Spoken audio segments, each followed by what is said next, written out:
नमस्कार, spice harmony चॅनलमध्ये आपलं सगळ्यांचं स्वागत आहे। आज आपण बनवत आहोत भरीत, पण हे वेगळ्या पद्धतीने बनवणार आहोत। तर येथे मी घेतलेलं आहे एक वांग। हे वांग मी स्वच्छ धुवून पुसून घेतलेलं आहे। आता त्याला असे होल पाडून घ्यायचे आहेत आणि नंतर याला तेलाचा हात लावून हे वांग आपण भाजून घ्यायचं आहे। वांग भाजताना तुम्ही डायरेक्ट गॅसवर भाजू शकता किंवा तव्यावर देखील भाजू शकता।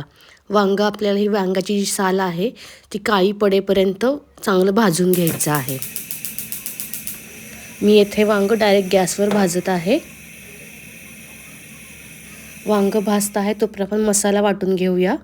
येथे मी थोडे शेंगदाणे, 4-5 मिरच्या, थोडे जिरे घेतलेले आहेत। आता याचं आपल्याला जाडसर वाटण करून घ्यायचं आहे। याच्यामुळे आपल्या भरिताला खूप छान टेस्ट येते। वांग थंड झाल्यानंतर त्याच्यावरची जी काळी साल आहे ती काढायची आहे आणि वांग स्मॅश करून घ्यायचं आहे। आता इथे मी घेतलेला आहे पॅन, त्याच्यामध्ये 2 चमचे तेल घातलेलं आहे।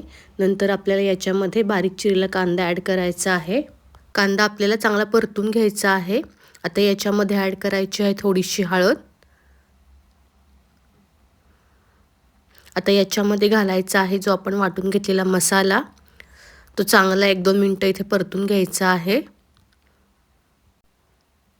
नंतर याच्यामध्ये ॲड करायचं आहे आपण जे स्मॅश करून घेतलेलं वांग। आता याच्यामध्ये ॲड करायचं आहे चवीनुसार मीठ। नंतर ॲड करायची आहे खूप सारी बारीक चिरलेली कोथिंबीर। आता हे सगळं व्यवस्थित मिक्स करून घ्यायचं आहे। एक साधारण मिनिटभर परतून घ्यायचं। आपलं भरीत तयार झालेलं आहे। आता आपण याला प्लेटमध्ये काढून घेऊया। तुम्हाला ही रेसिपी कशी वाटली हे मला कमेंट करून सांगा। बाजरीची भाकरी आणि हे भरीत खूप छान लागतं, तुम्ही नक्की ट्राय करून बघा। तुम्हाला ही रेसिपी आवडली असेल तर व्हिडिओला लाईक करा, सबस्क्राईब करा आणि मित्रमैत्रिणींसोबत शेअर करा। परत भेटूयात अशा नवीन रेसिपीसह। तोपर्यंत खात रहा आणि आनंदित रहा।